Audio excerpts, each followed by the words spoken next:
Hello everyone, welcome to this class. आज आम यही क्लास रे कंप्लीट ओडिशा हिस्ट्री डिस्कशन करिवा। Ancient, medieval and modern Odisha को आज आम यही क्लास रे कवर करिवा। आपण यही पीडीएफ नोट वीडियो डिस्क्रिप्शन रू डाउनलोड करि परिबे। ओके, अपकमिंग एग्जाम OSSC रो सीजीएल, OSSC रो exams, RI forester, forest guard, Odisha police रो एग्जाम्स ପାଇଁ बहुत हेल्पफुल हो। कंप्लीट ओडिशा हिस्ट्री ऊपर आज रो क्लास रो एक आईडिया आसी जिवो। आफ्टर क्लास आपण एमसीक्यू करिवे, मैक्सिमम क्वेश्चंस आपण करि परिबे। ठीक अछि, आरंभ करिवा। देखंतु ओडिशा रो इतिहास। ओडिशा रो इतिहास 5000 वर्ष रु अधिक पुरातन। ओडिशा रो इतिहास विषय रे जदि कथा हबा, 5000 वर्ष रु अधिक पुराना हेउची हम ओडिशा रो इतिहास। प्राचीन काल रे यह कलिंग, उड्र, उत्कल, कौशल इत्यादि नाम रे जनाशुना थिला। ओडिशार प्राचीन नाम विषय रे जदि कथा हबा, कलिंग, उड्र, उत्कल, कौशल इत्यादि नाम रे जना जाउथिला। एवं परीक्षा रे प्रश्न आसे, ओडिया नामटी ओड्रो बा उड्रो जनजाति रु आसी अछि। मन रखन, ओडिया भाषा बा ओडिया नामटी ओड्रो बा उड्रो जनजाति रु आसी। ए पॉइंट को मन रखन। ठीक अछि। देन मुख्य राजवंश डायनेस्टी कौन कौन थिला देखंतु। प्राचीन समय रे नंदवंश। नंदवंश 350 पूर्व रे कलिंग को निज साम्राज्य रे मिसाई थिले। गोटे गोटे पॉइंट रे सिंपल पॉइंट रहिछि, मन रखिबा। ओके, एवं बुझंतु। नंदवंश 350 ख्रीष्ट पूर्व कथा को जाउछि। 350 ख्रीष्ट पूर्व रे कलिंग को निज साम्राज्य रे मिसाई। यहाँ पर मौर्य वंश। सम्राट अशोक 260 ख्रीष्ट पूर्व रे प्रसिद्ध कलिंग युद्ध लड़ीथिले, जहाँ 261 रे होइतिला। ख्रीष्ट पूर्वर कथा कुआ जाउछि। यहाँ पर छेदी वंश प्राय 100 ख्रीष्ट वर्ष पूर्वे शासन करथिले ओडिसा को। ठीक अछि, 100 ख्रीष्ट पूर्वे छेदी वंश। महामेघवान खारवेल आसीबे एठी। देन यहाँ पर गुप्त वंश कथा कुआ गला 350 ख्रीष्टाब्द रे। गुप्त वंश रु कौन होची एठी, ख्रीष्टाब्द कथा कुआ जाउछि, माने परर कथा। शासन आरंभ कले। शैलद्भव वंश 553 ख्रीष्टाब्द रे उत्पत्ति हला। देन होमकर वंश 8म शताब्दी रो प्रथमार्ध रे शासन करुथिले। एवं एही भौमकर वंश रे अनेक महिला शासक थिले। अनेक महिला माने एही वंश रे शासन करथिले। शासन भार बा सेमानंक हाथ रे शासन थिला। देन यहाँ पर समवंशी 10म शताब्दी रो मध्य भाग रे समवंशी माने ओडिशा को शासन करुथिले। क्लियर, गोटे आइडिया आसिला। देन आमे डिस्कशन करला। देखंतु ओडिशा रो विभिन्न ऐतिहासिक नाम। ऐतिहासिक नाम कौन? ओडिशा रो जो पुराना इतिहास रे कौन कौन नाम थिला? कलिंग थिला, राजा बलिंग पुत्र राजकुमार कलिंगଙ୍କ नामरे नामित। कलिंग ओडिशा रो जो नाम कलिंग थिला, यह ऐतिहासिक नाम रु जना जाए राजा बलिंगर पुत्र राजकुमार कलिंगଙ୍କ नामरे। बलिंगर पुत्रଙ୍କ नामरे थिला कलिंग। उत्कल, कलिंगर उत्तर भाग को उत्कल कुआ जाउथिला। महाकांतार, गुप्त युग रे कलाहांडी और जयपुर अंचल को महाकांतार कुआ जाउथिला। उड्र बा ओड्र उपकूलवर्ती अंचल एवं ओड्र जनजाति नाम रे नामित थिला। उपकूल अंचल ओडिशार उपकूल अंचल बा ओड्र जनजाति नाम रे नामित थिला। दक्षिण कोशल छत्तीसगढ़ एवं पश्चिम ओडिशा को मुख्यतः दक्षिण कोशल कुआ जाउथिला। त्रिकलिंग, तीनोटी कलिंगर समाहार। कलिंग, दक्षिण कोशल एवं कंगद को नहीं त्रिकलिंग कुआ जाउथिला। यहाँ पर तोसाली, अशोकଙ୍କ समय रे राजधानी थिला तोसाली, जहाँ वर्तमान रो धौली निकटवर्ती स्थान। देन जाजनगर मध्ययुगीय ग्रंथ रे उल्लेखित। जाजनगर मध्य कोन ओडिशा रो ऐतिहासिक नाम थिला। अर्थात कौन ओडिशार ऐतिहासिक नाम विषय जदि कथा हवा कलिंग उत्कल महाकांतार ओड्र दक्षिण कोशल त्रिकलिंग तोसली जाजनगर ठीक अच्छे एवं ओडिशार इतिहासर किछि उच्च विषय चलतु आलोचना कर ओडिशार इतिहास जानिबा पई साहित्यिक विदेशी विवरणी शिलालेखा मुद्रा एवं प्रत्नतात्विक उत्स गुड़िक मुख्य भूमिका ग्रहण करती। प्रथमे साहित्यिक उत्स जाको लिटरारी सोर्स साहित्यिक उत्स विषय चलतु आलोचना करिबा। महाकाव्य महाभारत रे कलिंग ओड्र बैतरणी नदी और विरजा क्षेत्र विषय उल्लेख अछि। रामायण रे कलिंग नगर गंधमार्दन और उत्कलर वर्णना रही। महाभारत एवं रामायण रे ओडिशार बा कलिंग विषय रे ओड्र बैतरणी नदी विरजा क्षेत्र विषय वर्णना करा जायछि। सेमिति पुराण विषय रे कथा बा वायु पुराण मत्स्य पुराण विष्णु पुराण इत्यादि रे कलिंग और उत्कलर राजा मानक विषय तथ्य मिले।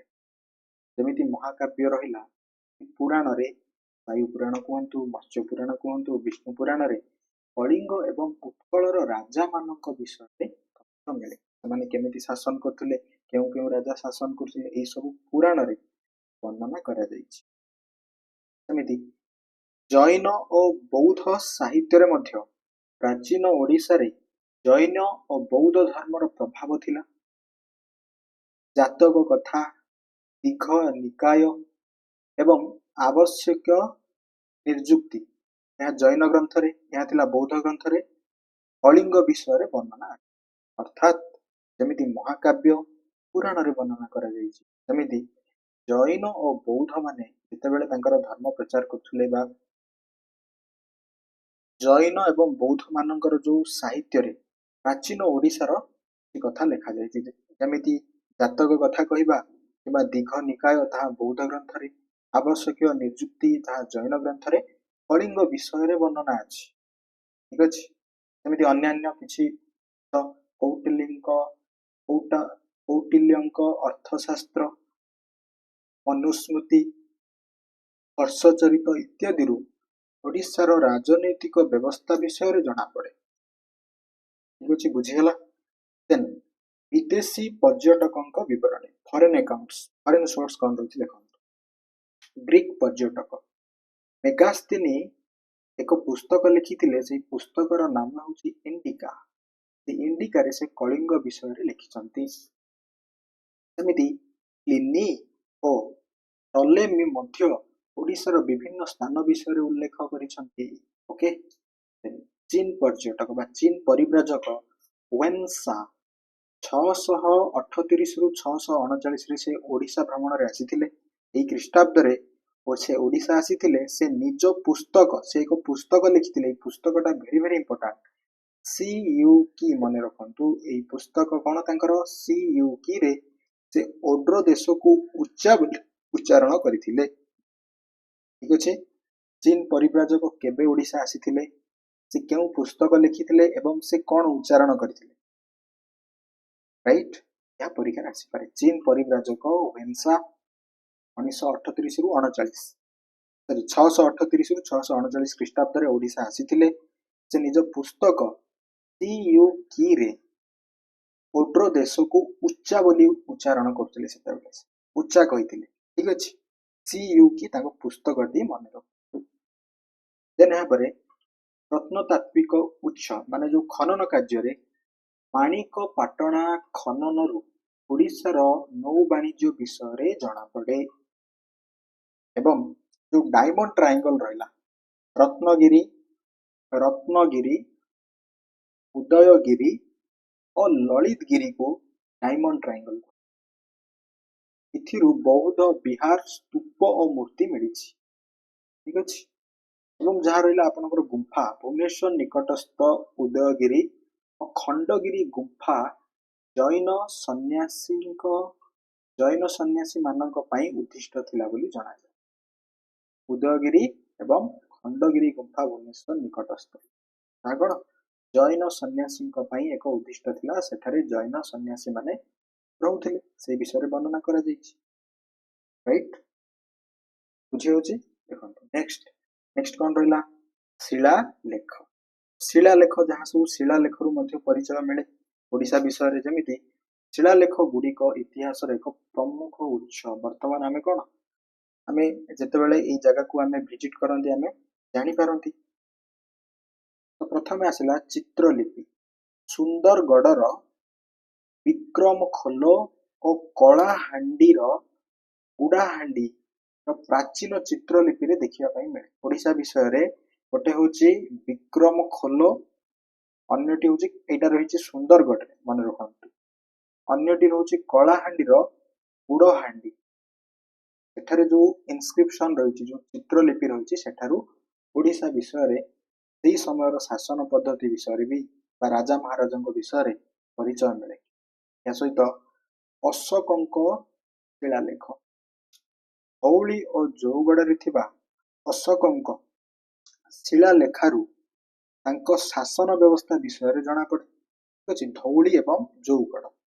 ଅନ୍ୟାନ୍ୟ ହାତୀଗୁମ୍ଫା ଶିଳାଲେଖ, ଭଦ୍ରକ ଶିଳାଲେଖ, ଆସନପାଟ ଶିଳାଲେଖ ଇତ୍ୟାଦି। ଯେମିତି ହାତୀଗୁମ୍ଫା ଶିଳାଲେଖ, ଉଦୟଗିରି ସ୍ଥିତ ହାତୀଗୁମ୍ଫା ଶିଳାଲେଖରୁ ଖାରବେଳଙ୍କ ବିଷୟରେ ଜାଣିବା ପାଇଁ। ରାଇଟ୍, ବୁଝି ହଉଛି? ନେକ୍ସଟ ଯିବା ଆମେ ମୁଦ୍ରା। ମୁଦ୍ରାରୁ ମଧ୍ୟ ଆମେ କିଛି ଜାଣିପାରିବା। ଯେମିତି ଛିଦ୍ରଯୁକ୍ତ ମୁଦ୍ରାର ବ୍ୟବହାର ହେଉଥିଲା। ଏହା ଓଡ଼ିଶାର ସର୍ବପୁରାତନ ମୁଦ୍ରା। ଖ୍ରୀଷ୍ଟପୂର୍ବ 4ର୍ଥ ଶତାବ୍ଦୀରେ ଏହାକୁ ବ୍ୟବହାର କରାଯାଉଥିଲା। ଯେମିତି ପୁରୀ କୁଷାଣ ମୁଦ୍ରା, ଠିକ ଅଛି, କୁଷାଣ ମୁଦ୍ରା ର ଅନୁକରଣରେ ନିର୍ମିତ, ଏଇଟା ଆପଣଙ୍କ ନିର୍ମିତ ହୋଇଥିଲା। ଗୁପ୍ତ ମୁଦ୍ରା ବିଷୟରେ ଯଦି କହିବା, ସୁନା ମୁଦ୍ରା, ଯାହା ବାଣିଜ୍ୟର ଉନ୍ନତିକୁ ଦର୍ଶାଉଥିଲା। ନଳ ମୁଦ୍ରା ପଶ୍ଚିମ ଓଡ଼ିଶାର ପ୍ରଚଳିତ ଥିଲା। ନଳ ମୁଦ୍ରା ପଶ୍ଚିମ ଓଡ଼ିଶାରେ ପ୍ରଚଳିତ ଥିଲା, ମନେ ରଖନ୍ତୁ ଗୋଟିଏ ଗୋଟିଏ ପଏଣ୍ଟରେ। ଦେନ୍ ଆସିବା ଆମେ ମନ୍ଦିର ବିଷୟରେ କଥା ହେବା। ଓଡ଼ିଶାର ମନ୍ଦିର ଗୁଡ଼ିକ କଳିଙ୍ଗ ଶୈଳୀ ବା ରେଖା ଶୈଳୀରେ ନିର୍ମିତ। ଓଡ଼ିଶାର ମନ୍ଦିର ଗୁଡ଼ିକ କିପରି ନିର୍ମିତ? ମନ୍ଦିର ଗଠନର ଶୈଳୀଟା କେମିତି ଥିଲା? ରେଖା ଶୈଳୀ ବା କଳିଙ୍ଗ ଶୈଳୀ। ଲକ୍ଷ୍ମଣେଶ୍ୱର, ଲିଙ୍ଗରାଜ ଜଗନ୍ନାଥ ମନ୍ଦିର ଓ 64 ଯୋଗିନୀ ମନ୍ଦିରରୁ ଧାର୍ମିକ ଇତିହାସ ବିଷୟରେ ସୂଚନା ମିଳେ। ଠିକ ଅଛି, ଓଡ଼ିଶାର ଯୋଉ ପୁରାତନ ମନ୍ଦିର ଗୁଡ଼ିକୁ କେମିତି ସେଇ ସମୟର ଲୋକମାନେ ଧାର୍ମିକ ବା ଧର୍ମକୁ କେମିତି ସେମାନେ ପାଳନ କରୁଥିଲେ, କେମିତି ସେମାନଙ୍କର ଚଳିବା ଶୈଳୀ, ଏସବୁ ବିଷୟରେ ସୂଚନା ମିଳେ। ନେକ୍ସଟ ଦେଖନ୍ତୁ ଆଉ କିଛି ଅନ୍ୟାନ୍ୟ ଉତ୍ସ। ଅଭିଲେଖାଗାର, ପୁରୁଣା ଖବରକାଗଜ ଯଥା ଉତ୍କଳ ଦୀପିକା, ଜନଗଣନା ରିପୋର୍ଟ ଇତ୍ୟାଦିରୁ ମଧ୍ୟ ଆମେ ଓଡ଼ିଶା ବିଷୟରେ ଜାଣିବା ପାଇଁ ପାଇବା। ପ୍ରାଗ ଐତିହାସିକ ସ୍ଥାନ ଯେମିତି ମୟୂରଭଞ୍ଜ, ବାରିପଦା କଥା କୁହନ୍ତୁ, କେନ୍ଦୁଝର, ସୁନ୍ଦରଗଡ଼ ଓ ସମ୍ବଲପୁରରୁ ଆଦିମ ମଣିଷ ବ୍ୟବହାର କରୁଥିବା ପଥର, ଅସ୍ତ୍ରଶସ୍ତ୍ର ଓ ଗୁମ୍ଫା ଚିତ୍ର ମିଳିଅଛି। ଠିକ ଅଛି, ତେଣୁ ଆମେ କଥା ହେବା ଓଡ଼ିଶାର ପ୍ରାଚୀନ ରାଜବଂଶ ଏବଂ ଏହାର ସାମ୍ରାଜ୍ୟ ବିଷୟରେ। ଓକେ, ଦେଖନ୍ତୁ ଓଡ଼ିଶାର ପ୍ରାଚୀନ ସାମ୍ରାଜ୍ୟ ଏବଂ ରାଜବଂଶ।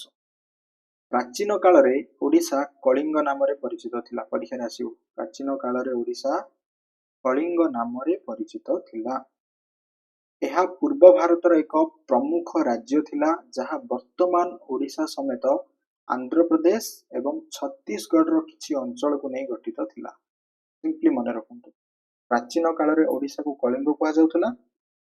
ଏହା ବର୍ତ୍ତମାନ ଯୋଉ ଓଡ଼ିଶା ଦେଖୁଛନ୍ତି, ଏହା ସହିତ ଆନ୍ଧ୍ରପ୍ରଦେଶ ଏବଂ ଛତିଶଗଡ଼ ଅଞ୍ଚଳକୁ ନେଇ ଗଠିତ ହୋଇଥିଲା। ଆନ୍ଧ୍ରପ୍ରଦେଶର କିଛି ଅଞ୍ଚଳ ଏବଂ ଛତିଶଗଡ଼ର କିଛି ଅଞ୍ଚଳକୁ ନେଇ ଗଠିତ ହୋଇଥିଲା। କଣ ଥିଲା? ତା ନା କଳିଙ୍ଗ ଥିଲା। ରାଜଧାନୀ ଥିଲା ଦନ୍ତପୁର। ରାଜଧାନୀ କଣ ଥିଲା ଏହାର? ଦନ୍ତପୁର, ଯାହା ବୌଦ୍ଧ ସାହିତ୍ୟ ମହାଗୋବିନ୍ଦ ସୂତ ଓ ଜାତକ ଅନୁସାରେ କଳିଙ୍ଗର ରାଜଧାନୀ ଥିଲା ଦନ୍ତପୁର। କଳିଙ୍ଗର ରାଜଧାନୀ କଣ ଥିଲା? ଦନ୍ତପୁର ଥିଲା। ଜୈନ ସାହିତ୍ୟ ଅନୁସାରେ ଏଠାକାର ରାଜପ୍ରାସାଦ ହାତୀ ଦନ୍ତରେ ନିର୍ମିତ ହୋଇଥିବାରୁ ଏହାର ନାମ ଦନ୍ତପୁର ହୋଇଥିଲା।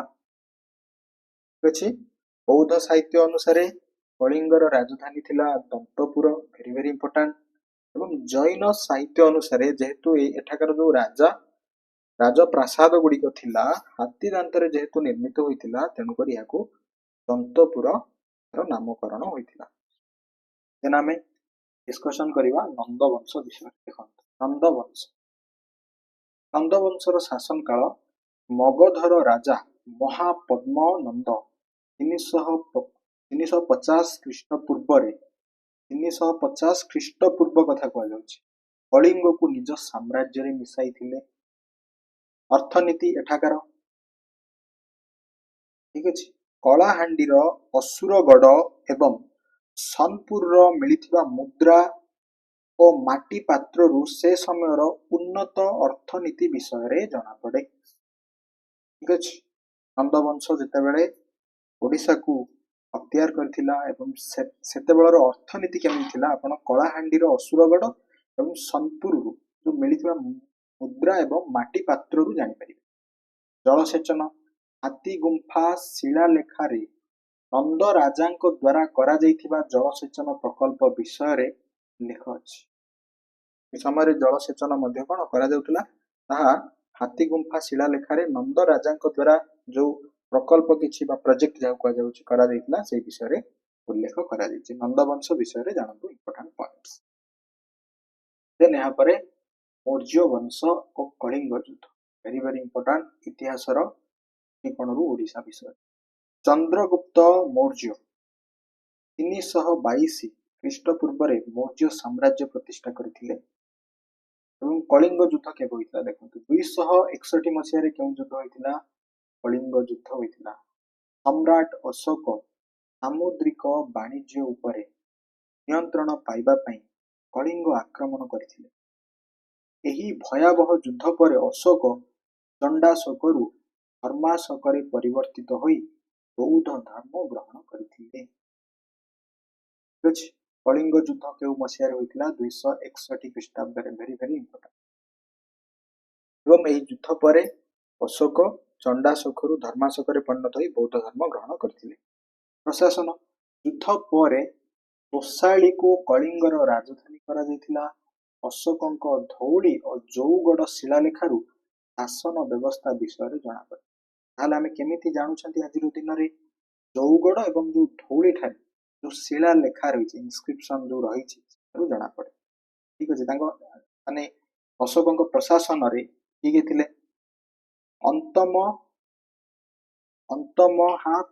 अंतमहामात्र से सीमावर्ती अंचल मंत्री थिले। धर्म महामात्र लोकंक नैतिक उन्नति पई नियुक्त अधिकारी थिले एवं रजुक जनपदर कल्याण दायित्व रे थिबा अधिकारी थिले। एमिति से तांको प्रशासन को से चलाउथिले। ठीक अछि। नेक्स्ट देखंतु छेदिबा महामेघवाहन वंश जाकु छेदी डायनेस्टी छेदिबा महामेघवाहन वंश मौर्य साम्राज्यर पतन परे कलिंग रे एही वंश शासन कला। खारवेल एही वंशर श्रेष्ठ राजा थिले। हाथी गुंफा शिलालेखारु तांको विषय रे तथ्य मिले। से सातवाहन राज्य आक्रमण करथिले एवं बात्यारे नष्ट होई जाइथिबा कलिंग नगरी ठीक अछि। जो कलिंग नगरी को जहाँ बात्यारे नष्ट होई जाइथिला याकू पुनरुद्धार करथिले से जणे जैन धर्मावलंबी थिले। खारवेल केउ धर्म ग्रहण करथिले जैन धर्म ग्रहण करथिले। ठीक अछि।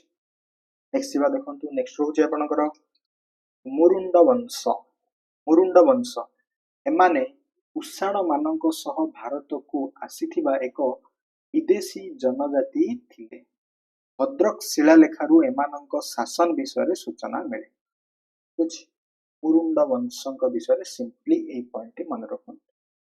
जेतेबेले कुषाण माने भारत को आसीथिले एमानक सह आसीथिबा एक जनजाति थिला मुरुंड वंश एवं भद्रक ठारे जो शिलालेखा रही एठारु एमानक जो शासन करिबा प्रणाली शासन व्यवस्था विषय रे सूचना मिले। राइट। देन आसीबा गुप्त वंश 350 ख्रीष्टाब्द रे समुद्रगुप्त दक्षिण भारत अभियान करथिले। ଖ୍ରୀଷ୍ଟାବ୍ଦ କଥା କୁହାଗଲା। ସେଇ ସମୟରେ କଳିଙ୍ଗ 4ଟି ଭାଗରେ ବିଭକ୍ତ ଥିଲା। ଯେତେବେଳେ ସମୁଦ୍ରଗୁପ୍ତ ଦକ୍ଷିଣ ଭାରତକୁ ଯେତେବେଳେ ଅଭିଯାନ ତାଙ୍କର ଆରମ୍ଭ କଲେ ବା ଆକ୍ରମଣ କରିବା ପାଇଁ ସେ ଉଦ୍ୟମ କରିଥିଲେ, ସେତେବେଳେ କଳିଙ୍ଗ 4 ଭାଗରେ ବିଭକ୍ତ ହୋଇଥିଲା। କଣ? କଟୁର, ଏରାଣ୍ଡାପାଲା, ଦେବରାଷ୍ଟ୍ର ଏବଂ ଇଷ୍ଟିପୁରା। ସମୁଦ୍ରଗୁପ୍ତ ଏହି ଅଞ୍ଚଳର ରାଜାମାନଙ୍କୁ ପରାସ୍ତ କରିଥିଲେ। ଏମିତି ମନେ ରଖନ୍ତୁ। ଓକେ, ଗୁପ୍ତ ଯୁଗର ଆଞ୍ଚଳିକ ରାଜବଂଶ। ମାଠର ବଂଶ, ଠିକ ଅଛି। ମାଠର ବଂଶ ଗଞ୍ଜାମ ଓ ଆନ୍ଧ୍ରପ୍ରଦେଶର କିଛି ଅଂଶରେ ଶାସନ କରୁଥିଲେ। ଏମାନଙ୍କ ରାଜଧାନୀ ଥିଲା ବର୍ଦ୍ଧମାନପୁର। କେଉଁ ବଂଶ? ମାଠର ବଂଶ। ପ୍ରତିଷ୍ଠା କିଏ କରିଥିଲେ? ବିଶାଖା ବର୍ମନ ପରୀକ୍ଷାରେ ଆସିପାରେ। ଏମାନେ ସାମୁଦ୍ରିକ ବାଣିଜ୍ୟ, ଦନ୍ତପୁର ବନ୍ଦର ପାଇଁ ପ୍ରସିଦ୍ଧ ଥିଲା। ତାପରେ ଆସିବ ନଳବଂଶ। କୋରାପୁଟ ଓ କଳାହାଣ୍ଡି ଯାହା ତ୍ରିକଳିଙ୍ଗ ଥିଲା ଅଞ୍ଚଳରେ ଏମାନେ ଶାସନ କରୁଥିଲେ। ରାଜଧାନୀ ଥିଲା ପୁଷ୍କରୀ ଥିଲା ଏମାନଙ୍କ ରାଜଧାନୀ। ଦେନ୍ ଏହାପରେ ପର୍ବତ ଦ୍ୱାରକା, କଳାହାଣ୍ଡି ଓ ବେଲଖଣ୍ଡି ନଲା ଅଞ୍ଚଳରେ ଏହି ବଂଶ ଶାସନ କରୁଥିଲା। ମେଘ ବଂଶ ଦକ୍ଷିଣ କୋଶଳ ଯାହା ସମ୍ବଲପୁର ଏବଂ ବଲାଙ୍ଗୀରରେ ମେଘ ବଂଶର ଶାସନ ହେଉଥିଲା। ମେଘ ବଂଶ ମନେ ରଖନ୍ତୁ, ଠିକ ଅଛି। ଯାହାକୁ ନାଗବଂଶ ବା ବିନ୍ଧ୍ୟାଟବୀ ବଂଶ କୁହାଯାଏ। କେନ୍ଦୁଝର ଓ ଢେଙ୍କାନାଳରେ ଏମାନେ ଶାସନ କରୁଥିଲେ। ଆସନ ପାଟ ଶିଳାଲେଖାରୁ ରାଜା ଶତ୍ରୁଭଞ୍ଜଙ୍କ ବିଷୟରେ ଜଣାପଡେ। ଏହି ଶିଳାଲେଖଟା ମନେ ରଖନ୍ତୁ। ଆସନ ପାଟ କେଉଁ ରାଜାଙ୍କ ବିଷୟରେ ଜଣାପଡେ ଏବଂ କେଉଁ ବଂଶ, ପରୀକ୍ଷାରେ ଆସିଯାଇପାରେ। ଦେନ୍ ଏହାପରେ ସରଭପୁରୀୟ ଯାହା ଦକ୍ଷିଣ କୋଶଳରେ ଶାସନ କରୁଥିଲେ। ରାଜଧାନୀ ଥିଲା ସରଭପୁର, ଠିକ ଅଛି। ଦେନ୍ ଗୁପ୍ତ ଯୁଗର ପରବର୍ତ୍ତୀ ରାଜବଂଶ ଥିଲେ ବିଗ୍ରହ ବଂଶ। ଦକ୍ଷିଣ ତୋଷାଳୀରେ ଶାସନ କରୁଥିଲେ। ଦେନ୍ ଏହାପରେ ଉତ୍ଗଳ ବଂଶ ଉତ୍ତର ତୋଷାଳୀରେ ଶାସନ କରୁଥିଲେ। ମଣ୍ଡଳ ରାଜ୍ୟ ସପ୍ତମରୁ ନବମ ଶତାବ୍ଦୀ ମଧ୍ୟରେ ଅନେକ ଛୋଟ ଛୋଟ ରାଜ୍ୟ ଗଠନ ହୋଇଥିଲା, ଯଥା କଙ୍ଗଦ ମଣ୍ଡଳ, ଶ୍ଵେତକ ମଣ୍ଡଳ ଏବଂ ହିଞ୍ଜିଳି ମଣ୍ଡଳ ଇତ୍ୟାଦି ସବୁ ମଣ୍ଡଳ ରାଜ୍ୟରେ ଗଠିତ ହୋଇଥିଲା।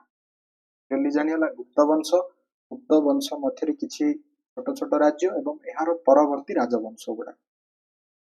ଓକେ, ଦେନ୍ ଆମେ ଆଲୋଚନା କରିବା ଶୈଳୋଦ୍ଭବ ବଂଶ। 553 ଖ୍ରୀଷ୍ଟାବ୍ଦରେ ରଣଭୀତ ଏହି ବଂଶ ପ୍ରତିଷ୍ଠା କରିଥିଲେ। କିଏ କରିଥିଲେ? ରଣଭୀତ। ଏମାନଙ୍କ ରାଜ୍ୟ କଙ୍ଗଦ ମଣ୍ଡଳ ନାମରେ ପରିଚିତ ଥିଲା। ଠିକ ଅଛି। ଭୁବନେଶ୍ୱରର ପ୍ରସିଦ୍ଧ ପର୍ଶୁରାମେଶ୍ୱର ମନ୍ଦିର ଏମାନଙ୍କ ଦ୍ୱାରା ନିର୍ମିତ ହୋଇଥିଲା। କେଉଁମାନଙ୍କ ଦ୍ୱାରା? ଶୈଳୋଦ୍ଭବ ବଂଶଙ୍କ ଦ୍ୱାରା। ଏବଂ ଏହାକୁ କିଏ ପ୍ରତିଷ୍ଠା କରିଥିଲେ? ରଣଭୀତ, ମନେ ରଖନ୍ତୁ। ଦେନ୍ ଆସିବା ଭୌମକର ବଂଶ।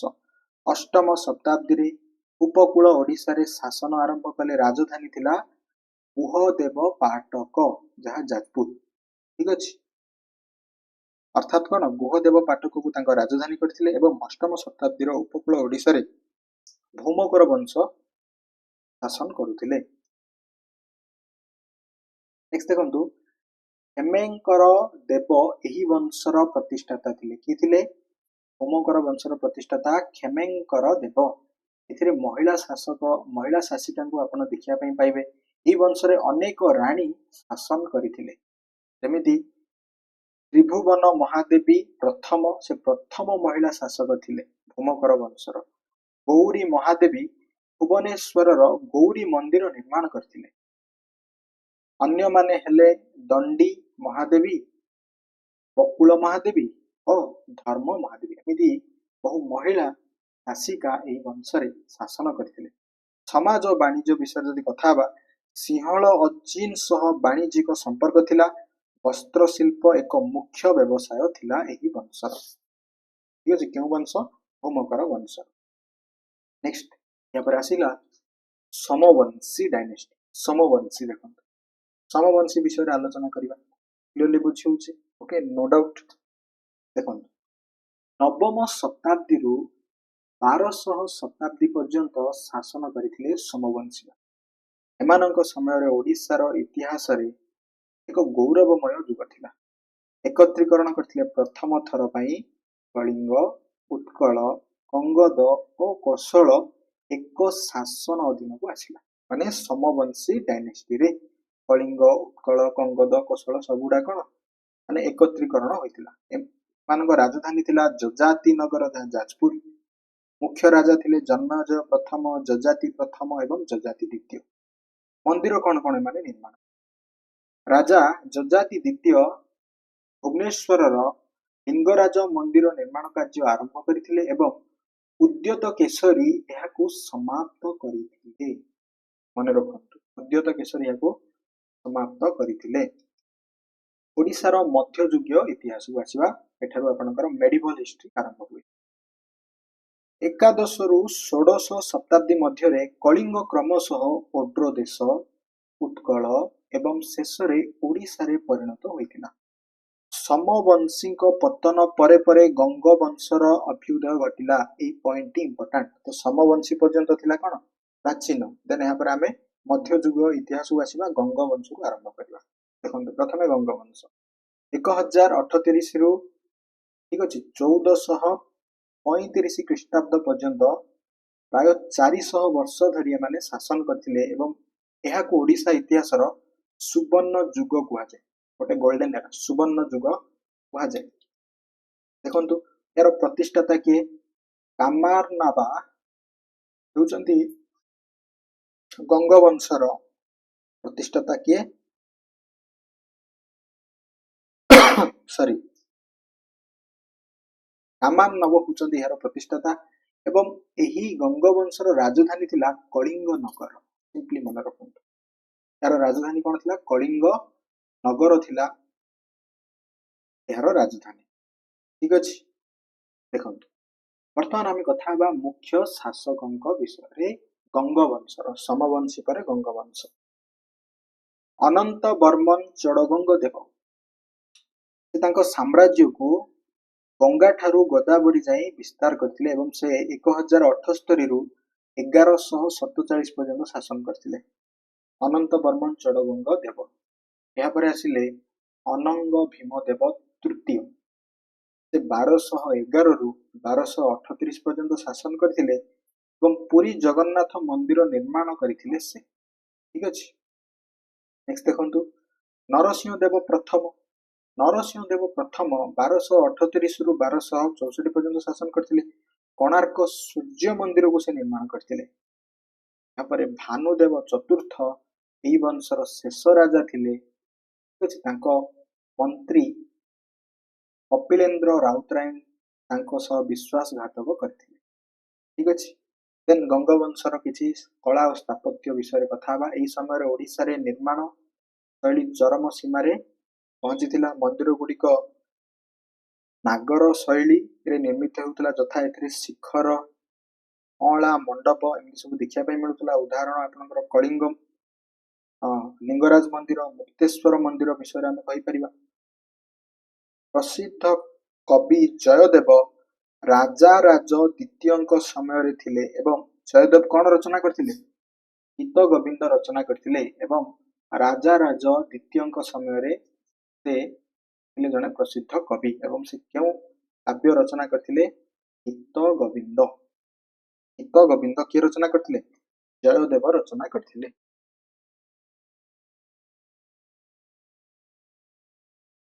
କ୍ଲିୟରଲି ବୁଝିହେଲା? ନେକ୍ସଟ ଯିବା ଦେଖନ୍ତୁ। ନେକ୍ସଟ ଆସିଲା ଆପଣଙ୍କର ପ୍ରଶାସନ। ପ୍ରଶାସନରେ ରାଜା ଥିଲେ ସର୍ବୋଚ୍ଚ ଶାସକ, ମନ୍ତ୍ରୀ, ପୁରୋହିତ, ସେନାପତି ଇତ୍ୟାଦି ରାଜାଙ୍କୁ ତାଙ୍କ ରାଜ କାର୍ଯ୍ୟରେ ସାହାଯ୍ୟ କରୁଥିଲେ। ଠିକ ଅଛି, ରାଜ୍ୟକୁ ସେ ବିଷୟ, ପାଞ୍ଚାଳି ଏବଂ ଭୋଗରେ ବିଭକ୍ତ କରିଦେଇଥିଲେ। ଠିକ ଅଛି, ଗଙ୍ଗ ବଂଶର ଶାସକ ମାନେ କଣ କରିଥିଲେ? ରାଜ୍ୟକୁ ବିଷୟ ପରେ ପଞ୍ଚାଳି, ଠିକ ଅଛି, ପଞ୍ଚାଳି ଏବଂ ଭୋଗରେ ବିଭକ୍ତ କରିଥିଲେ। ରାଇଟ, ବୁଝିହେଲା? ନେକ୍ସଟ ଯିବା ଦେଖନ୍ତୁ। ନେକ୍ସଟ ଆସିଲା ଆପଣଙ୍କର ଗଜପତି ବଂଶ। ଗଜପତି ବଂଶ 1434ରୁ 1541 ଖ୍ରୀଷ୍ଟାବ୍ଦ ପର୍ଯ୍ୟନ୍ତ ଶାସନ କରିଥିଲେ। ଗଙ୍ଗ ବଂଶ ପରେ ସୂର୍ଯ୍ୟବଂଶୀ ଗଜପତି ମାନେ ଶାସନ କଲେ, ଏହି ସମୟରେ ଓଡ଼ିଆ ସାହିତ୍ୟର ନବଜାଗରଣ ହୋଇଥିଲା। ଏହାର ପ୍ରତିଷ୍ଠାତା କିଏ ଥିଲେ? ଏହାର ପ୍ରତିଷ୍ଠାତା ହେଉଛନ୍ତି କପିଳେନ୍ଦ୍ର ଦେବ। ସେ ହେଉଛନ୍ତି ଆପଣଙ୍କର କପିଳେନ୍ଦ୍ର ରାଉତରାୟ। ସେ ଜଣେ ଶକ୍ତିଶାଳୀ ହିନ୍ଦୁ ରାଜା ଥିଲେ ଏବଂ ସାମ୍ରାଜ୍ୟ ଗଙ୍ଗା ଠାରୁ କାବେରୀ ଯାଇ ସେ ବଢାଇଥିଲେ। ମୁଖ୍ୟ ଘଟଣା, ସାରଳା ଦାସ ଏହି ସମୟରେ ଓଡ଼ିଆରେ ମହାଭାରତ ରଚନା କରିଥିଲେ। ଶ୍ରୀ ଚୈତନ୍ୟ ରାଜା ପ୍ରତାପ ରୁଦ୍ର ଦେବଙ୍କ ସମୟରେ ଓଡ଼ିଶା ଆସିଥିଲେ। এই ଦୁଇଟା ପଏଣ୍ଟ ମନେ ରଖନ୍ତୁ। ଶ୍ରୀ ଚୈତନ୍ୟ ପ୍ରତାପ ରୁଦ୍ର ଦେବଙ୍କ ସମୟରେ ଓଡ଼ିଶା ଆସିଥିଲେ।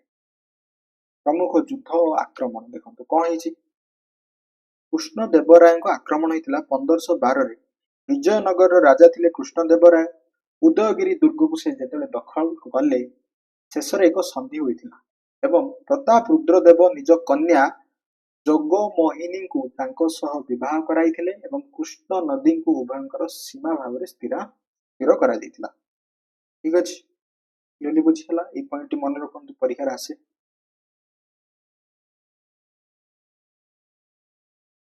ନେକ୍ସଟ ଦେଖନ୍ତୁ, କୁଲି କୁତବ ଶାହାଙ୍କର ଆକ୍ରମଣ। କୁଲି କୁତବ ଶାହା ଆକ୍ରମଣ କରିଥିଲେ 1522।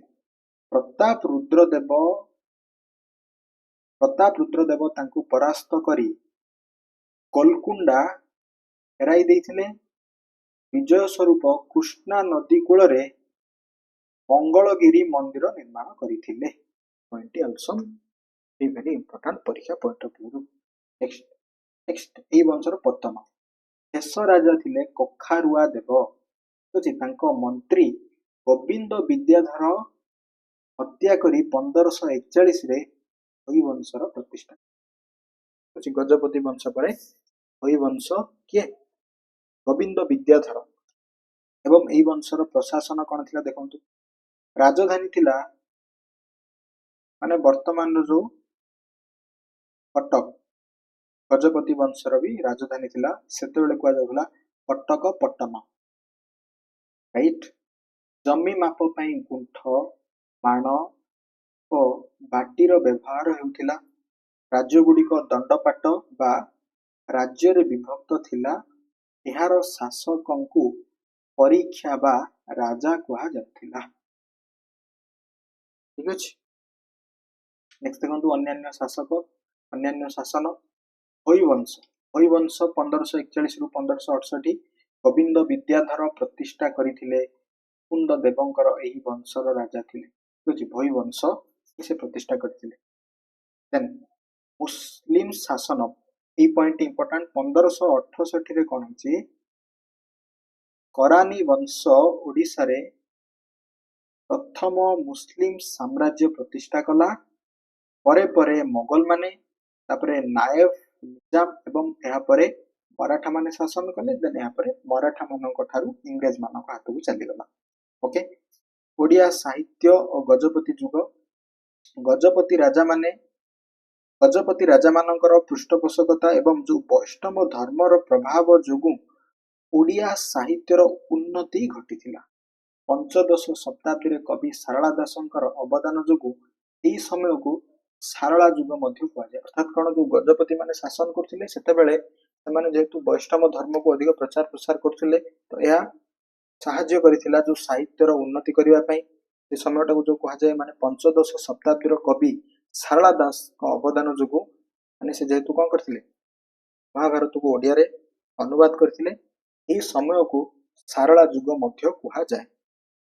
କ୍ଲିୟରଲି ବୁଝିଗଲା? ଏହି ସମୟକୁ କଣ କୁହାଯାଏ? ସାରଳା ଯୁଗ କୁହାଯାଏ। ଦେନ୍ ଆମେ ଆଲୋଚନା କରିବା ହରିବଂଶ ବିଷୟରେ। ଦେଖନ୍ତୁ, ହରିବଂଶ 1541ରୁ 1558 ଖ୍ରୀଷ୍ଟାବ୍ଦ ପର୍ଯ୍ୟନ୍ତ ହରିବଂଶର ଶାସନ। ପ୍ରତିଷ୍ଠାତା ଗୋବିନ୍ଦ ବିଦ୍ୟାଧର। ଗଜପତି ବଂଶର ଶେଷ ରାଜା କଖାରୁଆ ଦେବଙ୍କୁ ହତ୍ୟା କରି ସେ ରାଜା ହୋଇଥିଲେ। ଗୋବିନ୍ଦ ବିଦ୍ୟାଧର କଣ ଥିଲେ? ତାଙ୍କ ମନ୍ତ୍ରୀ ଥିଲେ। ମୁଖ୍ୟ ଘଟଣା କଣ ଏହି ବଂଶ? ଏହି ବଂଶ ଖୋର୍ଦ୍ଧାରେ ପ୍ରାୟ 170 ବର୍ଷ ଧରି ରାଜୁତି କରିଥିଲା। ଗୋବିନ୍ଦ ବିଦ୍ୟାଧର ଗୋଲକୁଣ୍ଡାର ସୁଲତାନଙ୍କ ସହ ସନ୍ଧି କରିଥିଲେ। ମୁକୁନ୍ଦ ଦେବ 1560ରେ ମୁକୁନ୍ଦ ଦେବ ନିଜକୁ ରାଜା ଘୋଷଣା କଲେ। ଠିକ ଅଛି। ଏହାର ପତନ 1568ରେ ବଙ୍ଗର ସୁଲତାନ ସୁଲେମାନ ଖାଁ କରାନି ଖୋର୍ଦ୍ଧା ଆକ୍ରମଣ କଲେ ଏବଂ ମୁକୁନ୍ଦ ଦେବ ନିହତ ହେଲେ, ଫଳରେ ଓଡ଼ିଶାରେ ମୁସଲିମ ଶାସନର ଆରମ୍ଭ ହେଲା। ସିମ୍ପଲି ମନେ ରଖନ୍ତୁ, ଓଡ଼ିଶାରେ କେଉଁ ମସିହାରେ ମୁସଲିମ ଶାସନ ଆରମ୍ଭ ହେଲା? 1568ରେ। ଏଇ ମସିହାଟି ନା ପରୀକ୍ଷାରେ ଆସେ, 1568। ବୁଝିହେଲା? ଦେନ୍ ଏହାପରେ ମୁସଲିମ ଶାସନ କରାନି ବଂଶ। ସୁଲେମାନ ଖାଁ କରାନି ଓଡ଼ିଶାରେ ପ୍ରଥମ ମୁସଲିମ ଶାସନ ପ୍ରତିଷ୍ଠା କଲେ। ସେ ଲୋଦୀ ଖାଁଙ୍କୁ ଓଡ଼ିଶାର ଏବଂ କୁତୁଲ ଖାଁ ରୋହାନୀଙ୍କୁ ପୁରୀର ଗଭର୍ଣ୍ଣର ନିଯୁକ୍ତି କରିଥିଲେ। କଳାପାହାଡ଼, ଯିଏକି ସୁଲେମାନଙ୍କ ହିନ୍ଦୁ ସେନାପତି ଥିଲେ, ସେ କଣ କରିଥିଲେ ସେଇ ସମୟରେ? ମନ୍ଦିର ଓ ବିଗ୍ରହକୁ ଭଙ୍ଗାରୁଜା ପାଇଁ କୁଖ୍ୟାତ ଥିଲେ। ଠିକ ଅଛି, ଆପଣ ଶୁଣିଥିବେ କଳାପାହାଡ଼ ମନ୍ଦିର ମାନଙ୍କୁ ଏବଂ ଯୋଉ ବିଗ୍ରହ ମୂର୍ତ୍ତି ମାନଙ୍କୁ ସେ କଣ କରୁଥିଲେ? ଭାଙ୍ଗି ଦଉଥିଲେ ସେଇ ସମୟରେ। ନେକ୍ସଟ, ଦାଉଦ ଖାଁ କରାନି ମୋଗଲ ମାନଙ୍କ ସହ ଯୁଦ୍ଧ, ଠିକ ଅଛି, ରେ ପରାସ୍ତ ଓ ନିହତ ହେଲେ। ଏହାପରେ ଓଡ଼ିଶା ମୋଗଲ ସାମ୍ରାଜ୍ୟ ଅଧୀନକୁ ଗଲା। ମାନେ ମୁସଲିମ ଯେତେବେଳେ ଦାଉଦ ଖାଁ କରାନି ଯୁଦ୍ଧରେ ପରାସ୍ତ ହେଲେ, ତାହା ଥିଲା 1575ରେ ଏବଂ 1576ରେ ଦୁଇଟି ଯୁଦ୍ଧ ହୋଇଥିଲା। ଗୋଟେ ଥିଲା ତୁକାରିଆ ଯୁଦ୍ଧ, ଅନ୍ୟଟି ଥିଲା ରାଜମହଲ ଯୁଦ୍ଧ। ଏହି ଯୁଦ୍ଧରେ ଯେତେବେଳେ ଦାଉଦ ଖାଁ କରାନି ମୋଗଲଙ୍କ ଦ୍ୱାରା ପରାସ୍ତ ହେଲେ, ଦେନ୍ ମୋଗଲ ଶାସନ ଆରମ୍ଭ ହୋଇଗଲା ଏବଂ ମୁସଲିମ ଶାସନର ଅନ୍ତ ଘଟିଲା। ଓଡ଼ିଶାରେ ଆସିଲା ମୋଗଲ ଶାସନ। ଠିକ ଅଛି, ଓଡ଼ିଶାରେ ଆରମ୍ଭ ହେଲା ମୋଗଲ ଶାସନ। ଦେଖନ୍ତୁ, ଆକବରଙ୍କ ସମୟରେ ରାଜା ମାନସିଂହ 1592ରେ ନାସିର ଖାଁଙ୍କୁ ପରାସ୍ତ କରି ଓଡ଼ିଶାକୁ ମୋଗଲ ସାମ୍ରାଜ୍ୟରେ ମିଶାଇଲେ। ଓଡ଼ିଶାକୁ 5ଟି ସରକାରରେ ବିଭକ୍ତ କରାଯାଇଥିଲା: ଜଳେଶ୍ୱର, ଭଦ୍ରକ, କଟକ, ଦେନ୍ ଚିକାଖୋଲ ଏବଂ ରାଜମହେନ୍ଦ୍ରୀ। ଏମିତି 5ଟି ସରକାରରେ ବିଭକ୍ତ କରାଯାଇଥିଲା। ଏହା ଥିଲା ଆକବରଙ୍କ ସମୟରେ। ଜାହାଙ୍ଗୀରଙ୍କ ସମୟରେ କଣ ହେଲା? ଓଡ଼ିଶା ଏକ ସ୍ୱତନ୍ତ୍ର ବା ଯାହାକୁ କୁହାଯାଉଥିଲା ସୁବାର ମାନ୍ୟତା ପାଇଲା ଏବଂ ଜଣେ ସୁବାଦାର ନିଯୁକ୍ତି ହେଲେ। ତାପରେ ଔରଙ୍ଗଜେବଙ୍କ ସମୟରେ ଖାନ ଇ ଦୁରାନୀ ସେ ଗଭର୍ଣ୍ଣର ଥିଲେ। ସେ ଖୋର୍ଦ୍ଧାର ରାଜା ମୁକୁନ୍ଦ ଦେବ ପ୍ରଥମକୁ ପରାସ୍ତ କରିଥିଲେ। ଠିକ ଅଛି, ଦେନ୍ ଏହାପରେ ନାୟବ ନିଜାମ ଶାସନ ଆରମ୍ଭ ହେଲା। ଔରଙ୍ଗଜେବଙ୍କ ପରେ ଓଡ଼ିଶା ବଙ୍ଗର ନାୟବ ନିଜାମଙ୍କ ହାତକୁ ଗଲା। ଠିକ ଅଛି, ମୁର୍ସିଦ କୁଲି ଖାଁ 1703ରେ ଓଡ଼ିଶାର ସୁବାଦାର ହେଲେ। ସେ ମେଦିନୀପୁରକୁ ଓଡ଼ିଶାରୁ ଅଲଗା କରିଥିଲେ। ମହମ୍ମଦ ତକି ଖାଁ 1727ରେ ସେ ଜଗନ୍ନାଥ ମନ୍ଦିରକୁ ଆକ୍ରମଣ କରିଥିଲେ ଏବଂ ବାଲେଶ୍ୱରରେ କଦମ ରସୁଲ ନିର୍ମାଣ କରିଥିଲେ। ଏହାପରେ ମୁର୍ସିଦ କୁଲି ଖାଁ ଦ୍ୱିତୀୟ 1735ରେ ସେ ଜଗନ୍ନାଥ ମନ୍ଦିରରେ ପୂଜାର୍ଚ୍ଚନା ପୁନଃ ଆରମ୍ଭ କରିଥିଲେ। ସିମ୍ପଲି ଛୋଟିଆ ଛୋଟିଆ ପଏଣ୍ଟ ସବୁ ରହିଛି, ମନେ ରଖନ୍ତୁ। ଏହାପରେ ଅଲିବର୍ଦୀ ଖାଁ ବରିଆ ଯୁଦ୍ଧରେ ଜିତି ଓଡ଼ିଶା ଦଖଲ କଲେ। ଓକେ, ତାପରେ ଆରମ୍ଭ ହବ ଓଡ଼ିଶାରେ ମରାଠା ଶାସନ। 1751ଠୁ ଓଡ଼ିଶାରେ ମରାଠା ମାନେ ଶାସନ କରିବେ। ଠିକ ଅଛି, 1751 ଏଇ ପଏଣ୍ଟଟି ମନେ ରଖ। 1751ରେ ସନ୍ଧି ହବ ମରାଠା ମାନେ, ସେତେବେଳେ ରଘୁଜୀ ଭୋସଲେ ପ୍ରଥମ ଥିଲେ, ଠିକ ଅଛି, ନାଗପୁରର ଓଡ଼ିଶାର ଶାସକ ହେଲେ ଏବଂ ତାଙ୍କର ରାଜନୈତିକ ବିଭାଗ ଦେଖନ୍ତୁ, ମୋଗଲ ବନ୍ଦୀ ଏବଂ ଗଡଜାତ, ଏମିତି ଦୁଇ ଭାଗରେ ସେତେବେଳେ ଓଡ଼ିଶା ବିଭକ୍ତ ଥିଲା। ଉପକୂଳବର୍ତ୍ତୀ ଅଞ୍ଚଳଟା, ଏଥିରେ 32 ଜଣ ରାଜସ୍ୱ କମିଶନରଙ୍କ ଅଧୀନରେ ଥିଲା ଏବଂ ଗଡଜାତ ଥିଲା ପାହାଡିଆ ଅଞ୍ଚଳଟା, ଏଇଟା ଥିଲା 24 ଜଣ କରଦ ରାଜାଙ୍କ ଅଧୀନରେ। ଓକେ, ମାନେ ବର୍ତ୍ତମାନ କଣ ଚାଲିଛି? ମୋଗଲ ମାନେ ଶାସନ କରୁଛନ୍ତି। ସୁବାଦାର ଦେଓଭଟ୍ଟ ଷାଠେ ପ୍ରଥମ ଓ ସଦାଶିବ ରାଓ ଓଡ଼ିଶାର ଶେଷ ମରାଠା ସୁବାଦାର ଥିଲେ 1793। ଏବଂ ତାଙ୍କର ପ୍ରଶାସନ ଧର୍ମ, ମରାଠା ମାନେ ଭେରି ଭେରି ଇମ୍ପୋର୍ଟାଣ୍ଟ, କେଉଁମାନେ? ମରାଠା ମାନେ ପ୍ରଥମ ଥର ପାଇଁ ତୀର୍ଥଯାତ୍ରୀ କର ଲାଗୁ କଲେ। এই ପଏଣ୍ଟଟି ମନେ ରଖନ୍ତୁ, ପିଲିଗ୍ରିମ ଟ୍ୟାକ୍ସ। ଏବଂ ଜଗନ୍ନାଥ ମନ୍ଦିରର ରକ୍ଷଣାବେକ୍ଷଣ ଓ ରଥଯାତ୍ରାକୁ ଲୋକପ୍ରିୟ କରିବାରେ ମରାଠା ମାନଙ୍କର ବିଶେଷ ଅବଦାନ ଥିଲା। ଯଦି ବୁଝିହେଲା, ओडिशा रे यूरोपीय शक्ति मानकर आगमन सह आधुनिक इतिहासर आरंभ हुए। प्रथमे पोर्तुगीज एवं यहाँ पर इंग्रजी माने ओडिशा को शासन करिवे कोन अछि। ओके तो एठु आपनकर आधुनिक ओडिशा आरंभ हो। नो डाउट देखंतु ओडिशा रे पोर्तुगीज माने केवल तांकर फैक्ट्री स्थापन करथिले कि माने शासन करि नथिले। ठीक अछि पोर्तुगीज आगमन पोर्तुगीज माने थिले ओडिशा को आसीथिबा प्रथम यूरोपीय होचंदी पोर्तुगीज से माने 1625 ख्रीष्टाब्द रे बालेश्वर रो पिपिली ठारे निजर वाणिज्य कोठा स्थापन करिथिले। राइट देन यहाँ पर इंग्रेज शासन प्रतिष्ठा हला बक्सार युद्ध 1765 रे एई युद्ध पर रॉबर्ट क्लाइव मोगल सम्राट शाह आलम टूंग ठारू बंग बिहार और ओडिशा रो दीवानी अधिकार पाइले। इंग्रेज माने प्रथमे ओडिशा रो जगतसिंहपुर रो हरिशपुर ठारे बसति स्थापन करथिले। एई पॉइंट टी इंपोर्टेंट प्रथमे जगतसिंहपुर हरिशपुर ठारे बसति स्थापन करथिले। यहाँ पर ओडिशा मान अधिकार करिवे 1803 रे देखंतु केमिति हबो। पुरी 18 सेप्टेम्बर 1803 रे कर्नेल आर्कट पुरी दखल कले एवं बालेश्वर को 22 सेप्टेम्बर 1803 रे कैप्टन मॉर्गन बालेश्वर को दखल कले। ए दुईटा ना मन आर्कट एवं मॉर्गन 14 अक्टोबर 1803 रे बारबाटी दुर्गर पतन घटिला। एठी गोटे संधि होइतिला देवगां ट्रिटी देवगां संधि होइतिला 1803 17 डिसेंबर रे नागपुर रो रघुजी भोसले को परास्त होई। ठीक अछि कटक और बालेश्वर माने मोगलबंदी और गडजात इंग्रजी मानक हस्तांतर कले। एहा सह ओडिशा रे मराठा शासन रो अंत घटिला। अर्थात कोन 1803 सेते बेले सेकंड एंग्लो मराठा वार मध्ये चलीची लॉर्ड वेलेस्ले थिले गवर्नर जनरल। ठीक अछि देन यहाँ पर ओडिशा रे मराठा शासन रो अंत घटिला। ठीक अछि एवं 1849 मसिया रे डॉक्ट्रिन ऑफ लैप्स जाको प्रचलित करथिले लॉर्ड डेलाउसी एई नीति अनुसार से माने संबलपुर ठीक अछि संबलपुर को मध्य तांका साम्राज्य रे मिसाइथिले। ठीक अछि जल्दी बुझियला। देन इंग्रेज प्रशासनिक व्यवस्था ओडिशा को तीनोटी भाग रे से माने विभक्त करि दिथिले। प्रथम थिला कटक जहा बंग प्रेसिडेंसी रो अधीन रे थिला। गंजाम और कोरापुट थिला मद्रास प्रेसिडेंसी रो अधीन रे। संबलपुर थिला केंद्रीय प्रदेश सेंट्रल प्रोविंस रो अधीन। ठीक अछि देन यहाँ पर पाइक विद्रोह हबो 1817 रे पाइक विद्रोह होइतिला। याको ओडिशा रो प्रथम स्वाधीनता संग्राम कर ओडिशा रो प्रथम स्वाधीनता संग्राम होछि पाइक विद्रोह। ठीक अछि देन देखंतु जय राजगुरु थिले प्रथम शहीद थिले 1804 रे खोर्धा विद्रोह रे नेतृत्व नैथिले। 1806 डिसेंबर 6 रे इंग्रज माने तांको फांसी देइथिले। कि थिले जय राजगुरु। मुख्य कारण पाइक मानकर जो जागिरी जमी उच्छेद ऋण मरा उपरे कटकणा एवं इंग्रजी मानक शोषण विरोध रे एही खोर्धा रे जो विद्रोहटा आरंभ होइतिला। नेतृत्व बक्सी जगबंधु पाइक विद्रोह नेतृत्व नैथिले। से खोर्धा राजा सेनापति थिले। एथिरे तांको घुमुसुरर आदिवासी माने तांको साहाय्य करथिले माने तांको सहित साथ दैथिले। घटनावली 1817 मार्च 29 रे विद्रोह आरंभ हला। विद्रोह माने सरकारी कार्यालय ट्रेजरी पोड़ी दैथिले एवं मुकुंद देवंको से माने राजा घोषणा करथिले।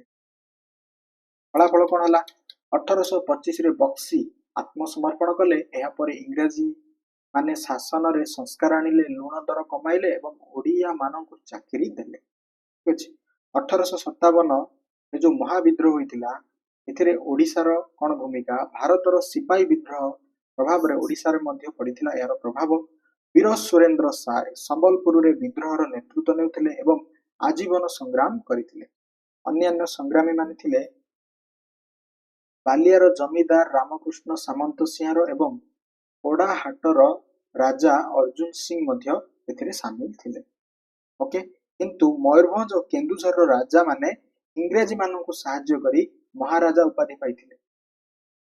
ओके नेक्स्ट देखंतु 1857 रे विद्रोह और ओडिसा रो नेतृत्व 1857 रे कोन हितला सिपाही विद्रोह समय रे ओडिसा रो केतेक वीर संतान इंग्रजी मानक विरोध रे स्वर उत्तोलन करिथिले।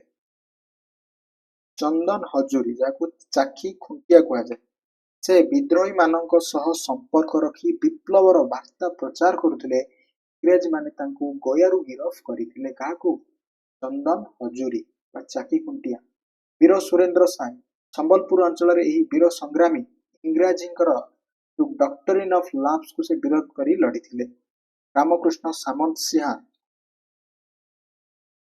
से होचंदी कवि अभिमन्यु सामंत सिंह उत्तराधिकारी से खंडायत मानक सहायतार लॉर्ड कॉर्नवालिस को जो तांकर सनसेट आईन थिला सूर्यास्त आईन विरोध में से लड़ी किए लड़ी जदि आसो ओडिशा रु से होचंदी रामकृष्ण सामंत सिंह सनसेट आईन लॉर्ड डलहौसी जो सनसेट आईन सूर्यास्त आईन विरोध में से लड़ी मन रखु ओडिशा रे आदिवासी आंदोलन इंग्राजी मानक अजथा हस्तक्षेप एवं शोषण विरुद्ध रे आदिवासी माने विद्रोह करथिले ओडिशा रे आदिवासी मानकर विद्रोह कोन हेतिला खुमुसर रे विद्रोह 1835 रे यार नेतृत्व नेथिले दोरा बिसोई कारण मेरिया बड़ी जाकु मनीष बड़ी कुआ जे प्रथा बंद करिवा ओ जोर जबरदस्त जो कर आदाय करा जाउथला माने जो टिकस आदाय करा जाउथला एवं भंज राजवंशर पतन थिला ई खुमुसरर जो आंदोलनर एक प्रमुख कारण दोरा विषयीको गिरफ परे चक्र विषयी यार नेतृत्व नेउथिले ठीक अछि नेक्स्ट देखंतु भूया विद्रोह 1868 रे भूया विद्रोह होइतिला केन्दुझर रत्ना नायक नेतृत्व रे होइतिला सेमाने राजा धनुर्जयଙ୍କ शोषण विरुद्ध रे ई विद्रोहटी लड़िथिले यार किए नेथिले नेतृत्व रत्ना नायक ई नाटी को मन रखंतु रत्ना नायक तापर आसबो 9 को दुर्भिक्ष हबो जहा 1866-67 रे बा मुख्यतः 66 मसिया रे 9 को दुर्भिक्ष होइतिला कोन ए 9 को दुर्भिक्ष 1866 मसिया रे ओडिशा रे एक भयावह दुर्भिक्ष पड़ितिला जहा को 9 को दुर्भिक्ष कहै छै कारण दिव्य सिंह देव को जो नवम अंक रे एटा हितिला कारण खराब पाग जोगु फसल हानि एवं इंग्रेज सरकारंकर जो अवहेला वर्षा जोगु बाहर खाद्य आमदानी हे पाला नहीं तो यह थिला यार मुख्य कारण क्षति पाखापाखि 1 नियुत माने 10 लाख लोक अनाहार रे मृत्युवरण करथिबार जणा पड़े एवं एहार तदंत पई जॉर्ज कैंपबेल कमिशन बसिथिला परीक्षा रे आसीबो केउ कमिशन बसिथिला जॉर्ज कैंपबेल कमिशन बसिथिला ए पॉइंट मने रखंतु देन यहाँ पर कौन है देखु 9 को दुर्भिक्षर परवर्ती अवस्था कौन है यहाँ पर दुर्भिक्ष पर इंग्राजी सरकार ओडिशार विकास में किसी पदक्षेप नेले शिक्षा क्षेत्र में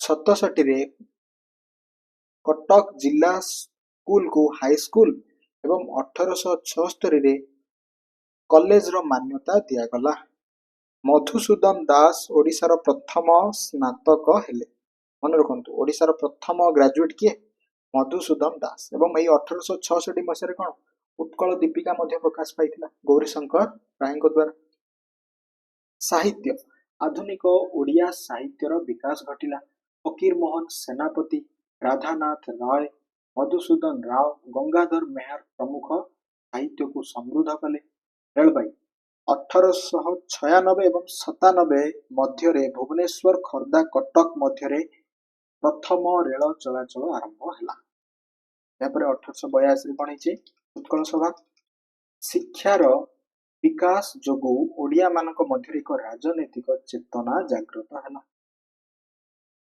ठीक अच्छे 1882 अगस्ट 16 रे कटक रे उत्कल सभा गठित होला कटक रे कौन गठित होला उत्कल सभा क्यों मसीह 1882 अगस्ट 16 रे यार नेतृत्व किए नेले चौधरी काशीनाथ दास सभापति थिले एवं गौरीशंकर रॉय संपादक थिले मधुसूदन दास मध्य एथिरे सक्रिय थिले एही सभा जातीय कांग्रेस समिति काम करुथला राइट देन आसीबा आमे किछि सामाजिक और धर्म आंदोलन सत्य महिमा धर्म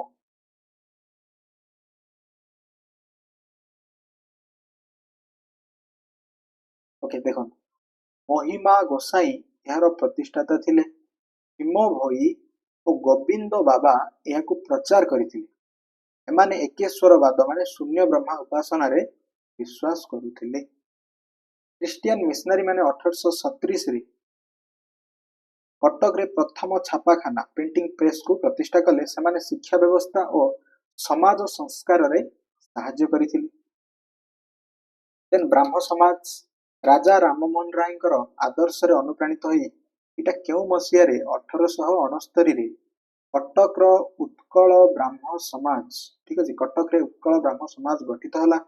ବିଶ୍ୱନାଥଙ୍କର, ମଧୁସୂଦନ ରାଓ ଏବଂ ଫକୀରମୋହନ ସେନାପତି ଏହା ଦ୍ୱାରା ପ୍ରଭାବିତ ହୋଇଥିଲେ। ଠିକ ଅଛି। ଦେନ୍ ଦେଖନ୍ତୁ ଓଡ଼ିଶାରେ ସ୍ୱାଧୀନତା ସଂଗ୍ରାମ 1900 ରୁ 1947 ମସିହା। 1900 ରୁ 1947 ମସିହା ପର୍ଯ୍ୟନ୍ତ ଓଡ଼ିଶାର ଯେଉଁ ଇତିହାସ ଅତ୍ୟନ୍ତ ଗୁରୁତ୍ୱପୂର୍ଣ୍ଣ ଅଟେ। ଏହି ସମୟରେ ଓଡ଼ିଶାବାସୀ ବ୍ରିଟିଶ ଶାସନ ବିରୁଦ୍ଧରେ ସ୍ୱାଧୀନତା ସଂଗ୍ରାମରେ ସକ୍ରିୟ ଅଂଶଗ୍ରହଣ କରିଥିଲେ। ରାଇଟ୍। ଦେନ୍ ସ୍ୱଦେଶୀ ଆନ୍ଦୋଳନ ହେବ 1905 ରେ। 1905 ମସିହାରେ ଆରମ୍ଭ ହୋଇଥିବା ଏହି ଆନ୍ଦୋଳନରେ ଓଡ଼ିଶାର ଯେଉଁ ଶିକ୍ଷିତ ବର୍ଗଙ୍କୁ ପ୍ରଭାବିତ କରିଥିଲା ଏହି ଆନ୍ଦୋଳନଟି। ଏଥିରେ ଜାନକୀ ନାଥ ବୋଷ, ବିଶ୍ୱନାଥ କର ଇତ୍ୟାଦି ନେତାମାନେ ବିଦେଶୀ ଦ୍ରବ୍ୟ ବର୍ଜନ ଏବଂ ଦେଶୀ ଦ୍ରବ୍ୟ ବ୍ୟବହାର ପାଇଁ ଡାକରା ଦେଇଥିଲେ। ସତ୍ୟବାଦୀ ବନ ବିଦ୍ୟାଳୟ 1909 ଅଗଷ୍ଟ 12 ପଣ୍ଡିତ ଗୋପବନ୍ଧୁ ଦାସ ସାକ୍ଷୀଗୋପାଳ ଠାରେ ଏହି ବିଦ୍ୟାଳୟ ପ୍ରତିଷ୍ଠା କରିଥିଲେ। ଏହା ଜାତୀୟ ଚେତନା ଜାଗୃତ କରିବାର ପ୍ରମୁଖ ଭୂମିକା ଥିଲା। ପୁରୀ ଜିଲ୍ଲାର ସାକ୍ଷୀଗୋପାଳ ଠାରେ 1909 ଅଗଷ୍ଟ 12 ତାରିଖରେ, ଠିକ ଅଛି, ପଣ୍ଡିତ ଗୋପବନ୍ଧୁ, ଉତ୍କଳମଣି ଗୋପବନ୍ଧୁ ସାକ୍ଷୀଗୋପାଳ ଠାରେ ସତ୍ୟବାଦୀ ବନ ବିଦ୍ୟାଳୟ ପ୍ରତିଷ୍ଠା କରିଥିଲେ। ଦେନ୍ ଅସହଯୋଗ ଆନ୍ଦୋଳନ 1920 ଠୁ 1921। 1921 ମାର୍ଚ୍ଚ ମାସରେ ମହାତ୍ମା ଗାନ୍ଧୀ ଓଡ଼ିଶା ଆସିଥିଲେ, ଯାହାଫଳରେ ଅନେକ ଯୁବକ, ଓକିଲ ଓ କର୍ମଚାରୀମାନେ ଏହି ଆନ୍ଦୋଳନରେ ଯୋଗ ଦେଇଥିଲେ। ସମାଜ ଓ ଉତ୍କଳ ସେବକ ଖବରକାଗଜ ଏଥିରେ ଗୁରୁତ୍ୱପୂର୍ଣ୍ଣ ଭୂମିକା ଗ୍ରହଣ କରିଥିଲା। 1922 କନିକା ପ୍ରଜା ଆନ୍ଦୋଳନ ଏହାର ଏକ ଅଂଶ ଥିଲା। ପରୀକ୍ଷାରେ ଆସିଯିବ କନିକା ପ୍ରଜା ଆନ୍ଦୋଳନ କେଉଁ ମସିହାରେ ହୋଇଥିଲା? 1922। ତାପରେ ଆଇନ ଅମାନ୍ୟ ଆନ୍ଦୋଳନ ଓ ଲବଣ ସତ୍ୟାଗ୍ରହ 1930। ଇଞ୍ଚୁଡ଼ି ସତ୍ୟାଗ୍ରହ ବାଲେଶ୍ୱରର ଇଞ୍ଚୁଡ଼ି ଠାରେ ସୁରେନ୍ଦ୍ରନାଥ ଦାସଙ୍କ ନେତୃତ୍ୱରେ ଲୁଣ ମରାଯାଇଥିଲା। ଏହାକୁ ଓଡ଼ିଶାର ଦ୍ୱିତୀୟ ଦାଣ୍ଡି କୁହାଯାଏ। ନାରୀ ନେତୃତ୍ୱରେ ରମାଦେବୀ, ମାଳତୀ ଚୌଧୁରୀ, ସରଳା ଦେବୀ ପ୍ରମୁଖ ଏଥିରେ ସକ୍ରିୟ ଭାବେ ଯୋଗ ଦେଇଥିଲେ। ଆଚାର୍ଯ୍ୟ ହରିହର ଦାସ ଓ ଗୋପବନ୍ଧୁ ଚୌଧୁରୀ କଟକରୁ ପଦଯାତ୍ରା ଆରମ୍ଭ କରିଥିଲେ ଏଥିପାଇଁ। ଓକେ।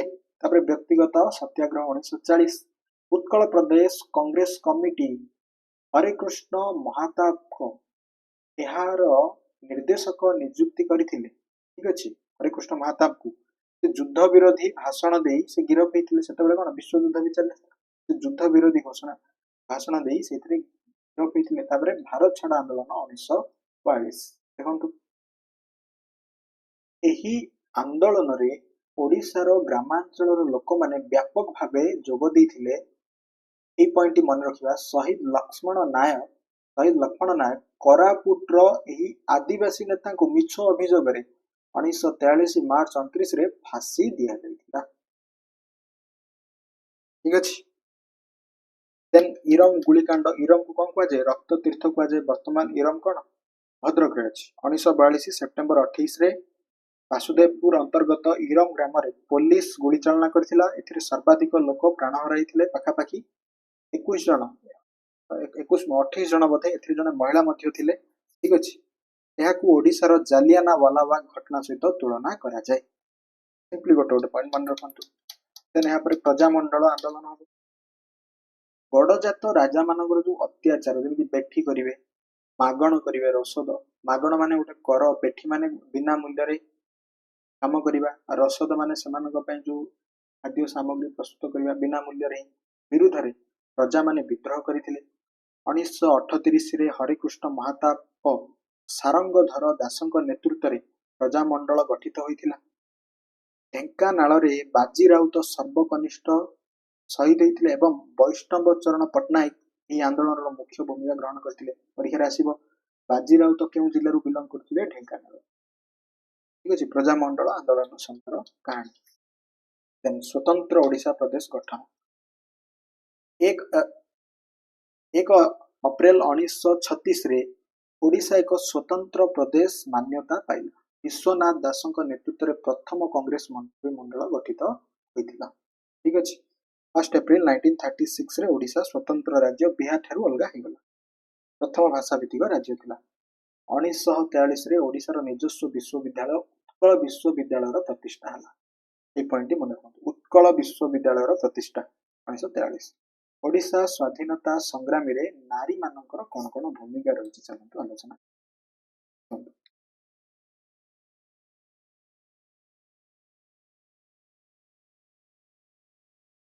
गांधीजी कटक गस्त 1921 मसीह गांधीजी कौन करते ओडिशा को आसी महात्मा गांधी कटक सभा रमा देवी सरला देवी मालती देवी प्रमुख जोगदे नारी माने निजर अलंकार तिलक स्वराज पांठी को दान करते लवण सत्याग्रह बालेश्वर जो इंचुड़ी ठारे रमा देवी और मालती देवी लुण मारिबा पई मुख्य भूमिका ग्रहण करथिले रचनात्मक कार्य रमा देवी बरी ठारे आश्रम प्रतिष्ठा करथिले जाहाकू गांधीजी सेवा घर नाम देथिले वेरी वेरी इंपोर्टेंट परीक्षा रे जहां भी सब एठी मेंशन करा जायछि तो exam point of view important अटे साहित्य सरला देवी कविता माध्यम रे जातीय चेतना सृष्टि करथिले सीता देवी खाडंगा हरिजन आंदोलन उपर आधारित नाटक मंदिर प्रवेश रचना करथिले किए मंदिर प्रवेश रचना करथिले सीता देवी नेक्स्ट स्वाधीनतार परवर्ती युग सेतबेले कोन हला ना गडजात मिश्रण 1947 भारत स्वाधीनता हेबा परे गडजात राज्य गुड़िकर मिश्रण पर हरिकृष्ण महाताब उद्यम आरंभ करते नीलगिरी तो प्रथम मिशीला ठीक अच्छे 1947 देन सरदार पटेल आसते 1947 ओडिशा किंतु सेतेबेले मयूरभंज ओडिशा सहित मिसी नथिला 1849 मयूरभंज ओडिशा सहित मिसिला एवं दुर्भाग्यवशतः जो आमर षढ़ईकला और खरसुआ बिहार माने वर्तमान झारखंड सह मिसीगला राइट तापर ओडिशा रे प्रमुख स्वाधीनता संग्राम आम लास्ट पार्ट रे आलोचना करिबा क्लियरली बुझिला प्रथमे प्राचीन तापर मध्य भाग तापर एबे आधुनिक ओडिशा रो आलोचना चलीछि प्रत्येक पॉइंट को आपनको माइंड रे जदी रहि जाउछि फ्रेम गोटे क्रिएट हो जाउछि देन आपण कंप्लीट हिस्ट्री को इजीली बुझी परिबे एवं जे कोनोसी पॉइंट रो क्वेश्चंस आसीबो आपण रिलेट करि परिबे ओके देखो मधुसूदन दास 1848 जन्म यहाँ मृत्यु यहाँ एत इंपोर्टाट नुह मन रखु कौन कहुला कूल वृद्ध कहुला मधु बारिस्टर कहुला से प्रथम ओडिया ग्रेजुएट और प्रथम ओडिया एडवोकेट थिले स्वतंत्र ओडिशा प्रदेश गठन मुख्य बिंधाणी थिले से उत्कल सम्मेलन गठन करथिले क्यों मसीह 1903 मसीह ठीक अच्छे देन आसवे गोपबंधु दास उत्कल मणि नाम परिचित सत्यवादी वन विद्यालय प्रतिष्ठा करथिले 1909 एवं समाज खबर कागज आरंभ करथिले मन रखंतु 1921 से उत्कल प्रदेश कांग्रेस कमिटी प्रथम सभापति होइथिले से कौन कौन रचना करथिले बंदिर आत्मकथा धर्मपद गो महात्म्य इत्यादि से रचना करथिले एठो भी प्रश्न आसे यापर कृष्णचंद्र गजपति नारायण देव पारलाखेमुंडीर महाराजा एवं आधुनिक ओडिशार निर्माता मध्यरु अन्यतम से दुई थर ओडिशार प्रधानमंत्री होइथिले वेरी वेरी इंपोर्टेंट या सहित लंडन रे अनुष्ठित प्रथम गोल टेबल बैठक रे जोग दे स्वतंत्र ओडिशा पई से दाबी करिथिले ए पॉइंट मन रखंतु या पर रमा देवी ठीक अछि से बोरी रे आश्रम से बोरी आश्रम रे रही खदड़ काम हरिजन और नारी कल्याण पई काम करिथिले 1946 कोरापुटर आदिवासी सेवा पई से एक नव जीवन मंडल गठन करथिले एटा किए गठन करथिले रमा देवी गठन करथिले मन रखन देन यहाँ पर आसीबो सरला देवी ओडिशार प्रथम महिला भाव से असहयोग आंदोलन में जोग देथिले ठीक अछि एवं से जेल मध्य जाइथिले से होचनी प्रथम ओडिया महिला से जेल मध्य जाइथिले तभी मन रखंतु से पट्टाभी सीता रामायण कांग्रेस इतिहास बही को ओडिया रे अनुवाद करथिले राइट देन जिबा में मालती देवी को विषय आलोचना करिवा बंधु 1904 टू 1998 माने तांको जन्म मृत्यु से इंचुडी लवण सत्याग्रह रे सक्रिय भाव जोग देथिले से भारतीय जातीय कांग्रेस रो कराची अधिवेशन रे मध्य जोग देथिले मालती देवी से हिंदुस्तानी सेवक दल पई अनेक महिला को एकाठी करथिले एवं व्यक्तिगत ସତ୍ୟାଗ୍ରହରେ ଅଂଶଗ୍ରହଣ କରିଥିଲେ। ସେ ଭାରତ ଛାଡ଼ ଆନ୍ଦୋଳନ ସମୟରେ ମଧ୍ୟ ଗିରଫ ହୋଇଥିଲେ। କ୍ଲିୟର? ତ ଏହା ଥିଲା କମ୍ପ୍ଲିଟ ହିଷ୍ଟ୍ରି, ଓଡ଼ିଶା ଇତିହାସ, ancient, medieval and modern history. Complete ହିଷ୍ଟ୍ରିକୁ ଆପଣ ପଢ଼ିବା ପରେ ଆପଣ ଏମସିକ୍ୟୁ ପ୍ରାକ୍ଟିସ୍ କରିବେ, ମ୍ୟାକ୍ସିମମ୍ କ୍ୱେଶ୍ଚନ୍ସ କରିପାରିବେ, ଆପଣଙ୍କର ଗୋଟେ ଫ୍ରେମ୍ ବା ଗୋଟେ ଆଇଡ଼ିଆ ଆସିଯିବ, ଗୋଟେ ମାଇଣ୍ଡ ମ୍ୟାପ୍ କ୍ରିଏଟ୍ ହେଇଯିବ। ଆପଣ ଏହି PDF ନୋଟ୍ଟି ଭିଡ଼ିଓ ଡେସ୍କ୍ରିପ୍ସନରୁ ଡାଉନଲୋଡ୍ କରିପାରିବେ, ରାଇଟ୍? କ୍ଲାସଟିକୁ ଲାଇକ୍ କରନ୍ତୁ ଆଣ୍ଡ ସେୟାର କରନ୍ତୁ। ଓକେ, ଆଇ ହୋପ୍ ଏହି କ୍ଲାସଟି ଆପଣମାନଙ୍କ ପାଇଁ ବହୁତ ହେଲ୍ପଫୁଲ୍ ହେବ। Thanks for watching this class.